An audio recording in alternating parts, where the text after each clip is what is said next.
Asiento un momentito, por favor, hermano.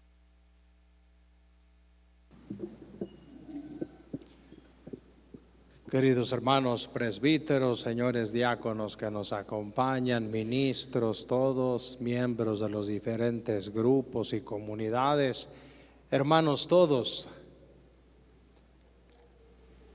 celebrar con piedad, con profundo regocijo, la solemnidad de la Virgen Santísima de Guadalupe es celebrar la bondad infinita de Dios. Es una fiesta en la que reconocemos los beneficios hechos a nosotros de manera preponderante, exclusiva. Alabamos a Dios, pero porque se ha portado grande con nosotros. Miren cómo estas anticipaciones que ya aparecían en la Escritura, la profecía de Isaías, he aquí que la Virgen concebirá y dará a luz un hijo. Y este otro hecho que San Pablo nos narra en la segunda lectura, llegada la plenitud de los tiempos, envió Dios a su Hijo, nacido bajo la ley, nacido de mujer, cómo se actualizaron de una manera novedosísima y por demás benefactora para nosotros en estas tierras mexicanas. Sabemos cómo estaban las cosas a 10 años de la conquista de México, de la caída de la gran México Tenochtitlan. Hay autores que presentan los códices, los testimonios, los escritos con el infame título Visión de los Vencidos. Así se sentían los antiguos mexicanos, vencidos no solamente en una guerra cruel, sino vencidos en su cultura, en su lengua y muy principalmente en el culto que llenos de piedad le daban a sus dioses. Es el cronista de Cortés, Bernal Díaz del Castillo, el que hace un señalamiento curioso: en todo el mundo que hemos recorrido, jamás habíamos encontrado gente tan religiosa como estos mexicanos. Miren cómo estaba ya, si ustedes gustan, el terreno preparado, la plenitud de los tiempos para México, de manera que esta visita fuera oportuna. Lo propio de ella, de la Virgen, si se fijan en la Escritura, es visitar. Miren el texto que conocemos como la visitación, justamente se inicia diciendo: en aquellos tiempos María se encaminó presurosa, con urgencia, a asistir a una necesidad, la de su prima que esperaba anciana a un hijo e iba en el 6º mes de su embarazo. Pero no es una visita cualquiera, es una visita por demás efectiva. Miren cómo en el mero saludar entra el Espíritu Santo, hace saltar de alegría a la criatura que trae su prima en el seno, y ella misma comienza ya a ensalzarla. ¿Quién soy yo para que la madre de mi Señor venga a verme? Bendita tú entre las mujeres, bendito el fruto que traes en tu vientre. Traspolemos ese diálogo, pongámoslo en el México de 1531. Conocemos todos la historia. Ella quiso visitarnos, humilde como es, en un humilde de nuestra raza, de nuestra tierra, en el indio Juan Diego. Miren cómo todo comienza a ser un cambio revolucionario y una verde esperanza para el país, en la forma misma en la que lo trata. Cuando le habla de esa forma tan cariñosa, Juan Dieguito, Juanito, el más pequeño de mis hijos, es la forma indígena de ensalzar a alguien, como cuando le decimos a alguien, mi muy estimado y digno amigo. Vean qué diferente el trato al trato que estaban ellos empezándose a acostumbrar por parte del poder español, el poder del conquistador. Otro asunto que hay que notar es que la Virgen ante todo entabla con él un diálogo sincero. ¿A dónde vas? Miren cómo no llega imponiéndose ni mandando una misión. Primero entabla con él una relación de familiaridad. Y más aún aparece cómo todo va a cambiar cuando lo nombra con esas palabras su embajador. Tú vas a ser mi embajador. Por pequeño, por humilde que te concibas, por insignificante, es muy importante que tú seas quien lleve este mensaje a las autoridades religiosas que están batallando a 10 años de haber llegado en implantar aquí la semilla de la fe. Conocemos el ir y venir de Juan Diego, su fidelidad, su convicción de indignidad ante semejante encargo. Conocemos cómo se lleva a cabo ese hermosísimo milagro, que en vez de llevar lo que él creía serían las pruebas, unas rosas cortadas en el invierno, terminan dejando en su ayate, en su tilma, la esplendorosa imagen de la Virgen. Imagen que es todo un evangelio, como se suele decir últimamente, y con toda verdad, porque no solamente en su tez mestiza, no solamente en ese mirar maternal hacia abajo, sino principalmente en el conjunto armónico de símbolos que el indígena de aquel tiempo vio con toda claridad. Si se fijan, es una virgen, como ella misma se autodenomina, la siempre Virgen Santa María de Guadalupe, Madre del verdadero Dios por quien se vive. Es una virgen que está pisando la luna, y esa luna no está ni en cuarto creciente ni en cuarto menguante, es una luna que pretende eclipsar el sol.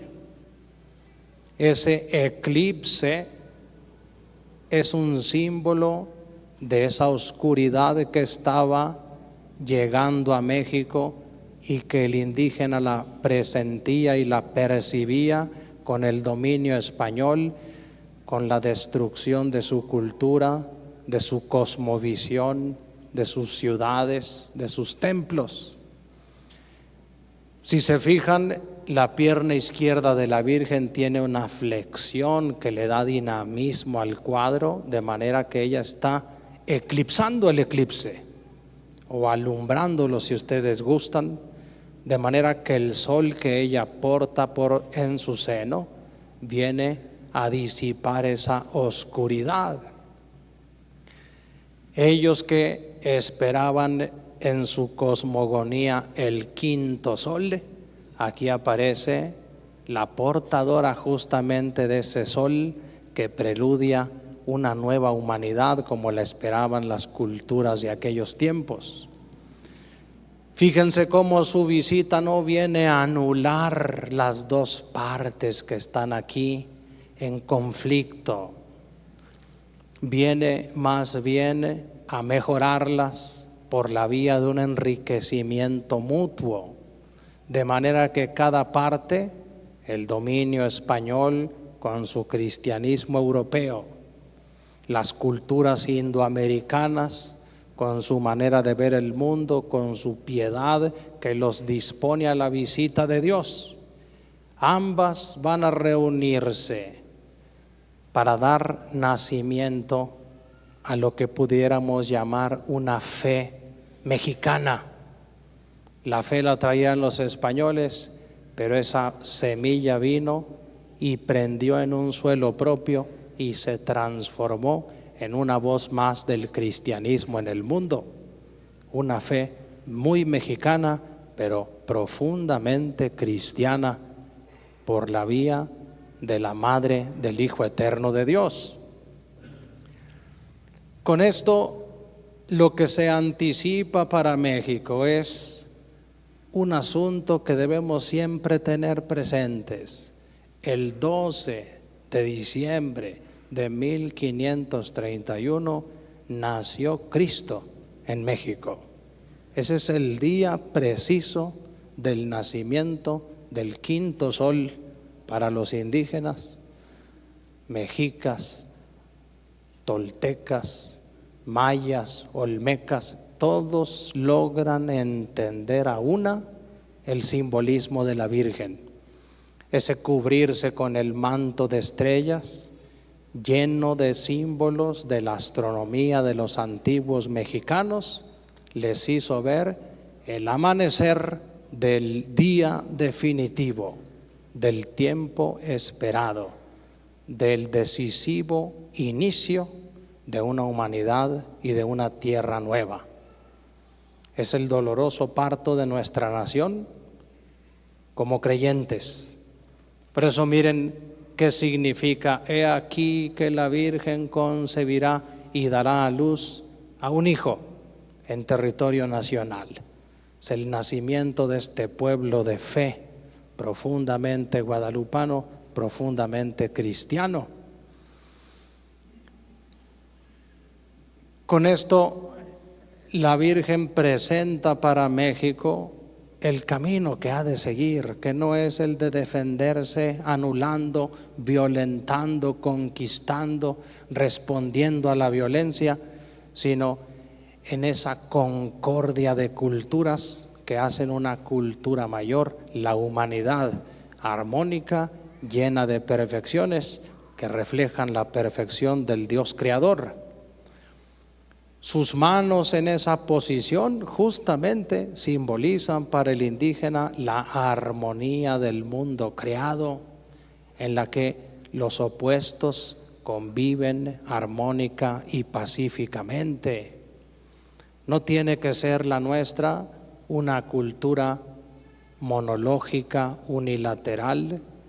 Es el mosaico armónico de culturas.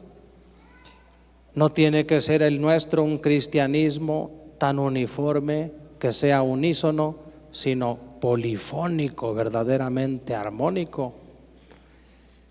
¿Cómo se sigue esperando, como ha sucedido en otras épocas, que este México tan suyo, elegido por ella, florezca una vez más y llene de rosas del Tepeyac la vida nacional y también la vida del mundo?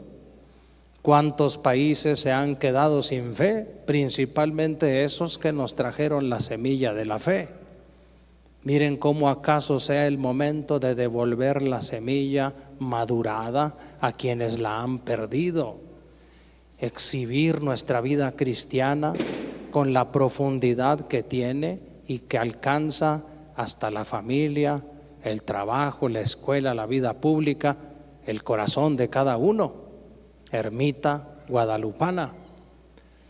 Queridos hermanos, celebrar el Día de la Virgen de Guadalupe, celebrar la historia de México, es celebrar nuestro beneficio, es celebrar la bondad del Dios Creador.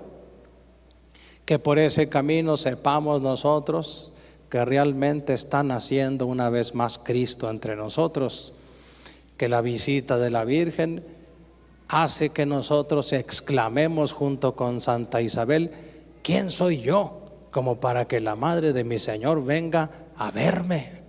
¿Quién soy yo como mexicano, como destinatario personalísimo de esa visita tan egregia, tan privilegiada? Que esa alegría suscite amor en nosotros, alabanza, deseos de cambio. Aquí está la esperanza de ese México por el que muchos ya no quieren dar nada, al que muchos critican radicalmente. Ese México sigue siendo esa tierra buena, esa tierra fértil, Esos corazones siguen siendo iguales que aquellos que vieron los españoles, los conquistadores, un pueblo profundamente religioso. Si tenemos ese terreno íntimo para que la semilla del Evangelio florezca, pidámosle a la Virgen que la remueva una vez más, que con el sol que trae ella en su vientre nos ilumine a todos, haga fértil esta patria, esta iglesia, para que demos frutos de vida eterna. Antes de profesarle a la Virgen Santísima la fe que tenemos, vamos también a escuchar el juramento que se les pide en este día a los caballeros de Colón.